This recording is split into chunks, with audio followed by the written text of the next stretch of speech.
নবীজি সাল্লাল্লাহু আলাইহি ওয়াসাল্লাম জানাজা পড়তে গেছে। হযরত বারা ইবনে আযিব থেকে বর্ণিত, তিনি বলেন যে আমরা নবীজির সাথে এক সাহাবীর জানাজা পড়তে গেছি। তো যেখানে জানাজা হবে ওইখানে গিয়া দেখলো, নবীজি দেখলেন এখনো কবর খোঁড়া শেষ হয় নাই। বলেন মা ইয়ালহাদ, কবর খোঁড়া এখনো শেষ হয় নাই, তাহলে আরো সময় লাগবে 20-25 মিনিট, কথার কথা। তো এখন কবর খোঁড়া যদি শেষ না হয় তো জানাজা পড়বো কেমনে? কবর তো রেডি হয়েছে না এখন। তো নবীজি সাল্লাল্লাহু আলাইহি সাল্লাম সাথে সাথে ওইখানেই বসে গেছেন। সাহাবীরা গোল হয়ে চারদিকে বসছে, ওই যারা জানাজা পড়তে আসছিল। আল্লাহ নবী সাল্লাল্লাহু আলাইহি সাল্লাম হাতের মধ্যে একটা লাঠি, মানে কাঠি, ছোট মনে করেন একটা কাঠির মতো কিছু নিয়া নবী সাল্লাল্লাহু আলাইহি সাল্লাম মাথা নোয়াইয়া ওই মাটির মধ্যে কিছুক্ষণ এরকম আঁকাআঁকি করছে। হযরত বারা সাহাবী বলেন, কোনো মানুষ চিন্তিত হইলে যেরকম নিজে নিজে যেরকম দাগ দেয়, মানে মনে করেন আপনি একটা কিছু গভীর চিন্তা করতেছেন, তো হাতের মধ্যে একটা চাবি আছে, দেখবে চাবিটারে সে ঘুরায়, অথবা একটা না একটা কিছু, মানে বোঝা যায় সে একটা কি আছে, চিন্তার মধ্যে আছে। তো সাহাবী বলেন যে ওই ছোট যে লাঠিটা, এটা এরকম দাগ দিতেছে, আঁক দিতেছে, আমরা বুঝতেছি যে গভীর কোনো চিন্তা করতেছে। এরপরে নবীজি বললেন সাহাবীদেরকে 3 বার, প্রথম বললেন ইস্তাইযু মিন আযাবিল কবর, সাহাবীরা আল্লাহর কাছে দিবানিশি কবরের আযাব থেকে পানাহ চাও, কবরের আযাব থেকে আল্লাহর কাছে মুক্তি চাও। 3 বার বলছে কথাটা। এরপরে নবীজি সাল্লাল্লাহু আলাইহি ওয়াসাল্লাম এক টানা লম্বা হাদিস, 2 পৃষ্ঠার মতো বড় কিতাবে আল্লাহ নবী সাল্লাল্লাহু আলাইহি ওয়াসাল্লাম এই কোন ব্যক্তির নেককারের রুহু কেমনে কবজ হয়, নাফরমানের রুহু কেমনে কবজ হয়, এই 2টা থেকে শুরু করে কবরের পুরা ঘটনাটা আল্লাহ নবী সাল্লাল্লাহু আলাইহি ওয়াসাল্লাম বলছেন। সাহাবীরা মনোযোগ দিয়ে শুনছেন, চোখের পানি ফেলে কাঁদছেন। আল্লাহ নবী সাল্লাল্লাহু আলাইহি ওয়াসাল্লাম বলেন, সাহাবীরা শুনো, কোন নাফরমানের মৃত্যুর যখন পাপীর সময় হয়, মালাকুল মউত আজরাইল আয়েশা প্রথম ডাক দেয় যে হে অপবিত্র আত্মা, আইয়াতুহান নাফসুল খাবিসা, এই খবিশ আত্মা বের হও, উখরুজি ইলা সাখাতিল্লাহ, আল্লাহর অসন্তুষ্টির দিকে বের হও। নবীজি বলেন নাফরমান পাপী আল্লাহর অবাধ্য, তার রুহুটা তখন বের হতে চায় না। মালাকুল মউত আজরাইল কলিজাটার মধ্যে খপ করে ধইরা রুহুটা কলিজা থেকে টান দিয়া ছিঁড়ে ফেললেই রুহুটা তখন এই কণ্ঠনালীর কাছে, এখানে কণ্ঠনালীর যে শেষ জায়গা, এখানে এসে আটকায়া যায়। এই কলিজা থেকে ছিঁড়া এখানে যখন আটকায়, আল্লাহ নবী সাল্লাল্লাহু আলাইহি সাল্লাম বলেন আর বের হতে চায় না। আজরাইল তখন কোনো কিছুকে টাইনা হেসরাইয়া ছিঁড়া, টাইনা টুইনা হেসরাইয়া যেভাবে বের করে, মালাকুল মউত আজরাইল ওই নাফরমানের রুহুকে এইভাবে টাইনা হেসরাইয়া ছিঁড়া ফাইরা তারপরে বের করে। নিজেকে কোনোভাবেই চালাক মনে করতে নেই। আল্লাহ তাআলা বন্ধু বান্দা, তুমি তোমারে বুদ্ধিমান ভাইব না, বুদ্ধিমান কোনো নাফরমান বুদ্ধিমান হয় না, খোদার কসম। আল্লাহ তাআলা বারবার কোরআনে বলছে, কোনো বেঈমান, কোনো নাফরমান বুদ্ধিমান হয় না। তো বলে যে কাফের বেঈমানরা দুনিয়ার কত কিছু আবিষ্কার করছে না। আপনারা একটা জিনিস বুঝেন না, সহজ হিসাব হইল আল্লাহ তাআলা যখন যাকে দিয়ে যে কাজটা করাবেন তাকে ওই বুদ্ধি, ওই মেধা আল্লাহ দিয়েই দেন। এই জন্য আপনি যদি বলেন যে বেটা ট্রাক আবিষ্কার করছে, বানাইছে, মনে করেন, তো এই ছোট্ট মোবাইলটা তো হে মনে এমনি বানাইতে পারবেন, এত বড় ট্রাক যে বেটা বানাইতে পারছে, এবারটা কি আর এই মোবাইলটা বানাইতে পারতো না? কথা বোঝেন নাই? পারবে নাকি? এই তো ফাইল না, এটা তো ছুড়ো।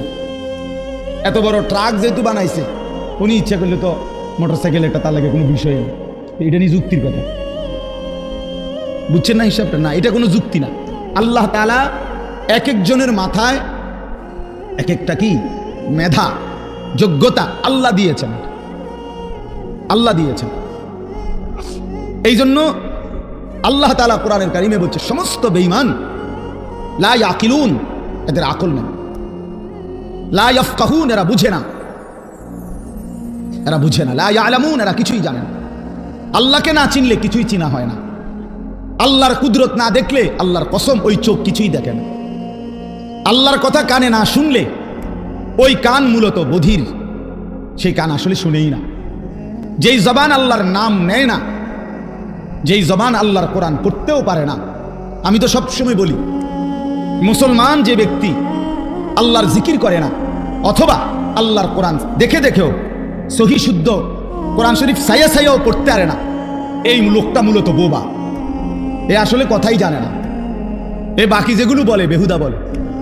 জবান যিনি দিছেন, যার দেওয়া জবান তার নামই নিতে পারে না, তার কালামই পড়তে পারে না, তুমি তো আসলে কিছুই জানো না।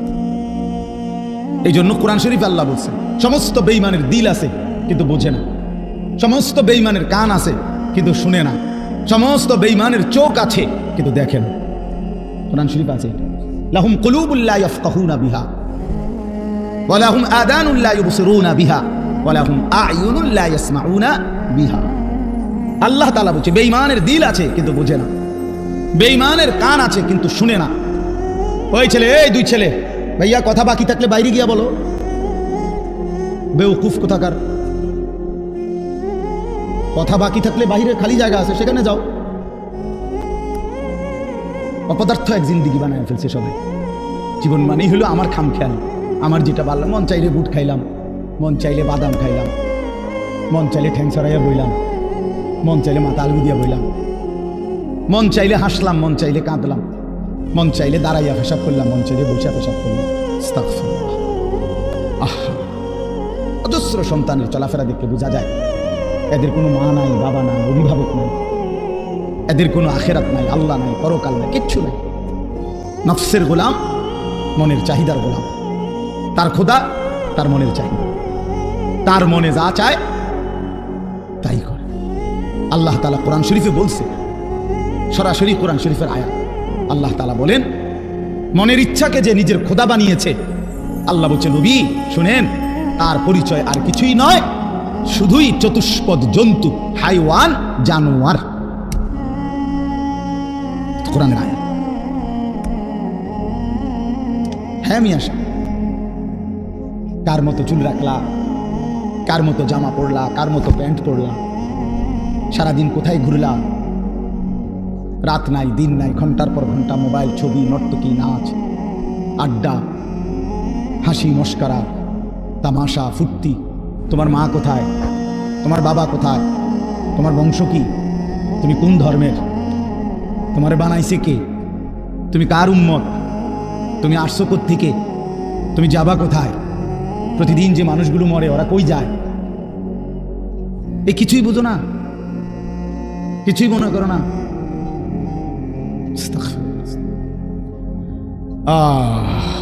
চলো ভাই, এই জন্য বললাম বাপ, এটা জরুরি বিষয়। আমি ওই মাওলানা ইয়াহিয়ার কথা থেকে বলতেছিলাম। আল্লাহ তাআলা 24 ঘন্টা নজর রাখে। আল্লাহ তাআলা বলে বান্দা আমি দেখি আমার চোখের সামনে তুমি কেমনে নাফরমানি করো, কেমনে নাফর। এতবার নিষেধ করলাম, একবারও আমার কথা শুনলা না। এতবার আদেশ করলাম, একবারও শুনলা না। কোরআন শরীফে আছে, আল্লাহ বলছেন ফাবিআইয়ি হাদিসিন বা'দাহু ইউমিনুন। আল্লাহ তাআলা বলেন বান্দা কোরআনের চাইতে দামি আর কোন কথা বললে তুমি ঈমান আনতে। ওফ, এর চাইতে দামি কি বললে তুমি বিশ্বাস করো?